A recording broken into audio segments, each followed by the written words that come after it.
Hello friends, आज हमारे पास है आसूस का 610 मदरबोर्ड और Intel core i7 12 generation processor, जिसके साथ ही हम आपको और दिखाएंगे कि DDR4 मैट्रिक्स की 16 GB रैम लगाएंगे और इसके साथ ही हम लगाएंगे EVM की 256 GB की NVMe स्टोरेज साटा ड्राइव और EVM का GT730 का DDR3 का 4 GB ग्राफिक कार्ड और 1 TB की हार्ड स्टोरेज के लिए फॉक्सिंग की power supply heavy duty supply लगाएंगे।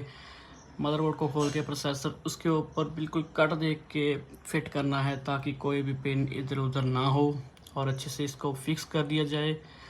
और साथ में इसकी रैम स्लॉट में ठोस दी जाएगी, जैसे कड़क की आवाज़ आएगी। और उसके बाद इसके ऊपर इंटेल का फ़ैन गोल गोल घुमा के बहुत अच्छा लगता है।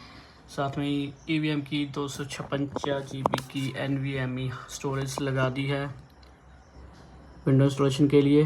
और कैबिनेट को ओपन करके चारों स्पेसर लगा दिए, थंबले लगाकर बोर्ड फिट कर दिया है। ठीक है, अभी इसके ऊपर गया ग्राफिक कार्ड और heavy duty power supply फॉक्सिंग company की, जबकि ऑन करके देखते हैं तो क्या कलरफुल कैबिनेट आई है। ठीक है, बहुत ही मस्त कैबिनेट है इंटेक्स कंपनी की, बट थोड़ी सी कैबिनेट की क्वालिटी हल्की है, लेकिन फिर भी चल जाएगी। विंडो इंस्टॉलेशन हो रही है, उसके बाद इसके बाकी भी सारे सॉफ्टवेयर इंस्टॉलेशन किए जाएंगे।